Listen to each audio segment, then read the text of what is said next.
In focus now, Congresswoman Elise Stefanik, a Republican of New York and member of Intelligence, Armed Services, Education, and Workforce Committees.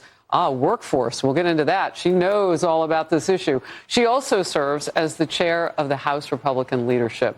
Terrific to have you in focus today. Let's start there with this idea of the workforce, because you're, intimately involved in this issue. People are already suffering. After the weekend, it'll be tough. People are absolutely suffering, Harris. And the reality is this is a Democrat Senate-led shutdown. This is the same bill. It's a clean funding bill that House Republicans passed that every Republican senator voted for. Democrats own this shutdown, and it's going to have real hurt across America. I'm already hearing from my constituents, whether it's air traffic controllers, whether it's TSA agents, or whether it's those on SNAP benefits who really need those lifelines. So when we talk about Americans going hungry, this impacts every district across the country. Chuck Schumer needs to vote for the bill that during Joe Biden's presidency, he voted for 13 times. And now they're trying to leverage the American people to shut down the government. Look, I want to touch on this because I've been saying this for a while now, and it certainly is the truth, but now it's worse. There are businesses who may not be affiliated through employment with the federal government, but they're hurt by this too. They are the restaurants, the concessions, those service industry people who now are also, their jobs are abated while they wait to see what happens with a government shutdown. Not only does it impact those small businesses in that way, but if you look at the Small Business Administration, whether it's loans or different grants, those are very important for lifelines for small businesses to start and continue this economic growth. That is not happening during this government shutdown because Chuck Schumer and Senate Democrats have refused to fund the government. This is a clean funding bill. Republicans do not want to leverage the American people. We refuse to hurt the American people, which is why I voted, as I have throughout my time in Congress, to fund the government. The American people deserve that certainty. And the reality, Harris, is it's about Chuck Schumer's polling numbers. When he voted earlier this year to fund the government, he got walloped by the far left, and now he is bending the knee to them and holding the American people and leveraging them. And by name, you mean Alexandria Ocasio-Cortez. Yes. And while she hasn't said whether or not she'll run for Senate, that pressure is on him because the party seems to want a new, younger guard. Missouri Senator Josh Hawley with an op-ed here. Here's part of it. No American should go to bed hungry.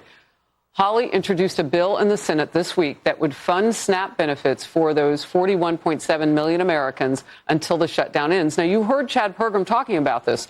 This is just a Band-Aid, but it covers the gaping wound of hunger for a period of time, and that's worth a lot. 10 Republican senators and 1 Democrat have signed on to co-sponsor Hawley's bill. I would think that people would be running from the left to do something like this because this allows them at least to say, we tried to do something. They look like they're willing to burn the house down and run out. And the people are hurting. That is an important bill that Senator Hawley has put forward. I strongly support it. But it is important to note there's only 1 Democrat that co-sponsored that bill, which shows that they're not interested in helping the American people.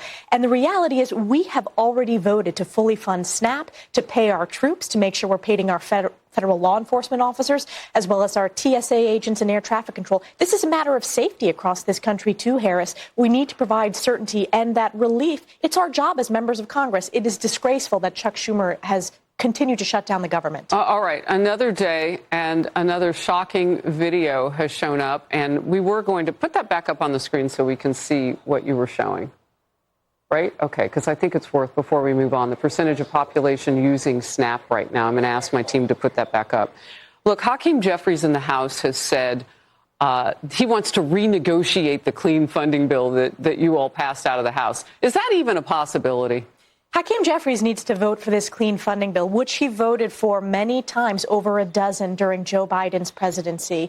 It is Democrats who have chosen to shut down the government. They're the same people who have voted previously for this clean funding bill, but that 13 opportunities they have voted no, hurting Americans, forcing over 40 million Americans to go hungry who are not going to have access to SNAP benefits, not paying our troops. It's absurd. It's inexcusable, which is why I voted to fund the government. We're looking at some of these percentages, and Oklahoma and Oregon on the screen now, above 15% of their population using SNAP. You mentioned military families, some on SNAP and WIC as well. This is something, again, that is really, really burning, and I will wonder what it will take to keep the Democrats to put the fire out. We'll see. Let's get to this now. Another day, shocking resurfacing of video causing headaches for the New York Democrat socialist, and you've heard me refer to his policies as communist. Zoran Mamdani and his campaign. The Democrat socialist frontrunner in New York City's mayoral race has struggled to go even 24 hours without a new, fresh controversy. It's getting close. I guess that's why that happens.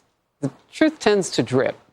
His father, a prominent academic, with this completely disgusting comparison that has gone viral. America is the genesis of what we call settler colonialism. Abraham Lincoln generalized the solution of reservations. They herded American Indians into separate territories. For the Nazis,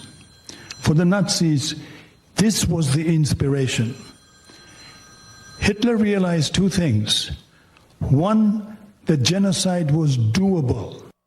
Congresswoman, your response. Our response is to compare Abraham Lincoln to Adolf Hitler is un-American. Abraham Lincoln is the proud founder of the Republican Party. He emancipated millions of Americans.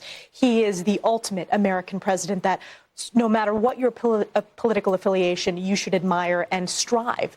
And this is a disgrace. It shows that Zoran Mamdani's campaign continues to go down this path towards anti-Americanism that's deeply out of touch with the American people.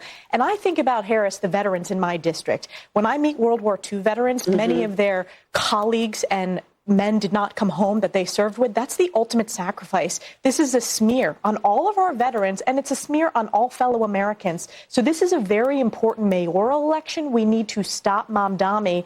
And it's really unthinkable that a little over 20 years since 9/11, you could have a pro-Hamas, jihadist, full-blown communist who wants to defund the police as mayor of the greatest city in the world.